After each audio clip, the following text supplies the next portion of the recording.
Court की supreme committee का सहयोग करने तो साफ तौर पर इनकार कर दिता गया है। उधर सुप्रीम कोर्ट की कमेटी का पहला बयान सामने आया है। कमेटी मैंबर अनिल गनवट बोले कि कमेटी ते सवाल चुकना गलत है क्योंकि कमेटी मैंबरों का किसी भी पार्टी के नाल कोई ताल्लुक नहीं है। उन्होंने कहा कमेटी के सारे मैंबर निरपक्ष ने ते पूरे देश के किसानों के हित में ही असीं काम करांगे। नाल ही उन्होंने कहा कानून रद्द होने की थां इन्हां दे विच सोध होनी चाहिए है। तो पहला ही जो कमेटी मैंबरों के वल्लों बयान आ रहे हैं उसदे विच कहा जा रहा है कि कानून रद्द करने की बजाय इन्हां दे विच सोध की जानी चाहिए है। इस लई किसान कह रहे हैं कि असीं इस कमेटी का सहयोग नहीं करांगे।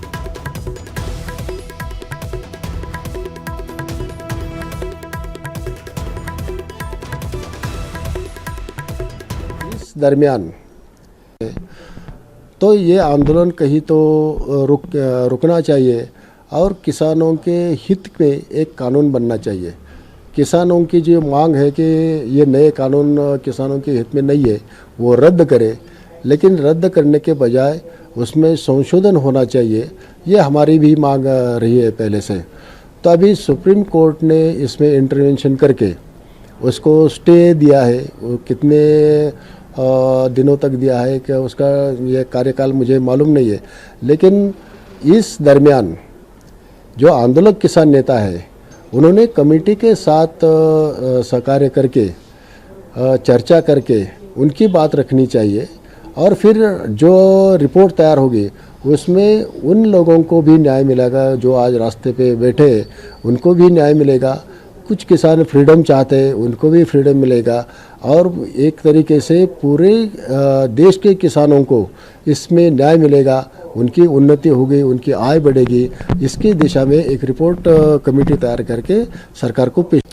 ऐसा तो कहना गलत है क्योंकि अशोक गुलाटी जी है वो तो कोई पॉलिटिकल लीडर नहीं है या वो किसी संगठन से जुड़े भी नहीं है। तो वो सीएसीपी के चेयरमैन रह चुके हैं, एडवाइजरी कमेटी में बहुत रह चुके हैं और वो एक एग्रो इकोनॉमिस्ट है। उनकी खुद की कुछ विचारधारा नहीं है या कोई पार्टी से भी जुड़े हुए नहीं है। तो ये सरकार के हित में है ऐसा उनको तो नहीं कहा जा सकता। हमारे भी कुछ राय है, हम तो पहले से निष्पक्ष रहे, किसी पार्टी के बाजू में हमने कभी काम नहीं किया, बस किसानों के हित में काम किया है और अभी भी जो कुछ भी होगा वो सभी किसानों के हित में होगा, ना कि सिर्फ महाराष्ट्र के या तमिलनाडु के या पंजाब के किसानों के हित में होगा। पूरे देश के किसानों के हित में जो कुछ भी होगा वो करने का प्रयास करेंगे। जहाँ एमएसपी के सपोर्ट की ज़रूरत है वहाँ एमएसपी रहेगी, रहने के अगर हो सकते हैं तो वो भी हम सिफारिश करेंगे। तो ये सब पूरी स्टडी होने के बाद ही होगा। तो हुण तुहानूं ये भी दस दें कि आखिरकार सुप्रीम कोर्ट वालों गठित कमेटी ते सवाल क्यों उठ रहे हैं ते क्यों किसान इसका विरोध कर रहे हैं।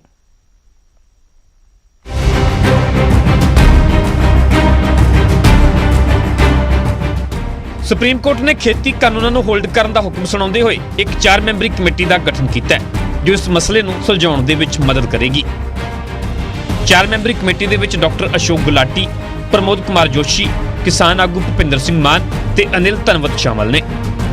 तानू ग्राफिक्स के जरिए इन्हां 4 मैंबरों बारे संखेप जानकारी भी दे दिंदे हैं। सब तो पहला गल करते हैं कमेटी के मैंबर डॉक्टर अशोक गुलाटी दी। भारत के मशहूर ते प्रसिद्ध खेतीबाड़ी अर्थशास्त्री ने जिन्होंने खेतीबाड़ी के ਵੱਖ-ਵੱਖ विषयों ते खोज करन बदले 2015 दे विच पद्मश्री अवार्ड भी मिलिया। डॉक्टर गुलाटी ने खेतीबाड़ी व्यापार ते फूड सिक्योरिटी ते खोज की है। इस तो इलावा उन्होंने फसलों के मुल, फसल बीमा ते सबसिडियां आदि विषयों ते चानना पाया। इस वक्त डॉक्टर अशोक गुलाटी ICRIER मतलब Indian council of research on international economic relation Navi Delhi में खेतीबाड़ी के इन्फोसिस चेयर प्रोफैसर वजों सेवा निभा रहे हैं। इस तो पहला वो भारत सरकार के कमीशन ऑफ एग्रीकल्चर कॉस्ट ते प्राइजेस दे विच चेयरमैन वजों भी सेवा निभा चुके हैं। इन्ना ही नहीं डॉक्टर गुलाटी IFPRI मतलब international food policy research institute के विच एशियाई डायरैक्टर वजों भी काम कर चुके हैं। इस डिपार्टमेंट के विच वो इस तो पहला वाशिंगटन DC विच भी डायरैक्टर वजों काम कर चुके हैं।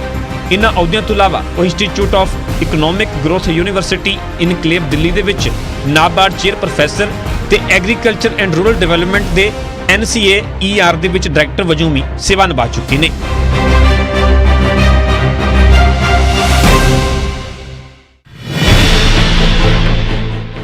सुप्रीम कोर्ट वालों गठित की गई कमेटी के दूजे मैंबर ने अर्थशास्त्री प्रमोद कुमार जोशी। ਪ੍ਰਮੋਦ ਕੁਮਾਰ ਇਸ ਵਕਤ Joshi international food policy research institute ਦੇ ਵਿੱਚ ਸਾਊਥ ਏਸ਼ੀਆਈ ਡਾਇਰੈਕਟਰ ਨੇ।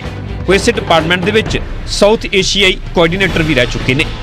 ਇਸ ਤੋਂ ਇਲਾਵਾ ਉਹ ਇੰਟਰਨੈਸ਼ਨਲ ਕ੍ਰੌਪਸ ਰਿਸਰਚ ਇੰਸਟੀਚਿਊਟ ਦੇ ਵਿੱਚ ਸੀਨੀਅਰ ਅਰਥ ਸ਼ਾਸਤਰੀ ਵਜੋਂ ਵੀ ਸੇਵਾਵਾਂ ਨਿਭਾ ਚੁੱਕੇ ਨੇ। NCARM ਹੈਦਰਾਬਾਦ ਦੇ ਡਾਇਰੈਕਟਰ ਤੇ NCA EPR ਨਵੀਂ ਦਿੱਲੀ ਦੇ ਵੀ ਡਾਇਰੈਕਟਰ ਰਹਿ ਚੁੱਕੇ ਨੇ।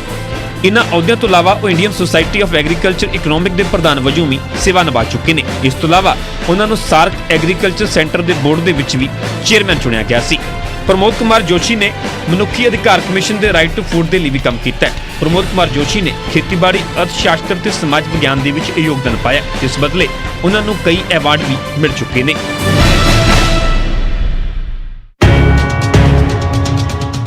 ਸੁਪਰੀਮ ਕੋਰਟ ਵੱਲੋਂ ਬਣਾਈ ਗਈ ਕਮੇਟੀ ਦੇ ਤੀਜੇ ਮੈਂਬਰ ਨੇ ਭੁਪਿੰਦਰ ਸਿੰਘ ਮਾਨ।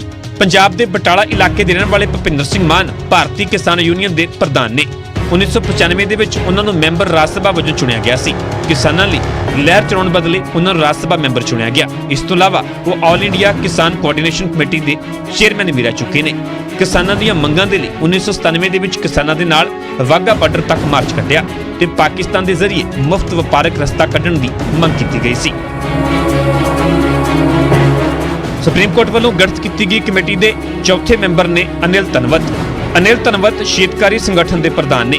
ਸ਼ੇਤਕਾਰੀ ਸੰਗਠਨ ਮਹਾਰਾਸ਼ਟਰ ਦੇ ਕਿਸਾਨਾਂ ਦੀ ਜਥੇਬੰਦੀ ਹੈ। ਇਹ ਜਥੇਬੰਦੀ ਅਰਥ ਸ਼ਾਸਤਰੀ ਸ਼ਰਦ ਜੋਸ਼ੀ ਨੇ ਬਣਾਈ ਸੀ। ਸ਼ੇਤਕਾਰੀ ਜਥੇਬੰਦੀ ਖੇਤੀ ਕਾਨੂੰਨਾਂ ਦਾ ਸਮਰਥਨ ਕਰਦੀ ਹੈ। Bureau report, news 18 Punjab.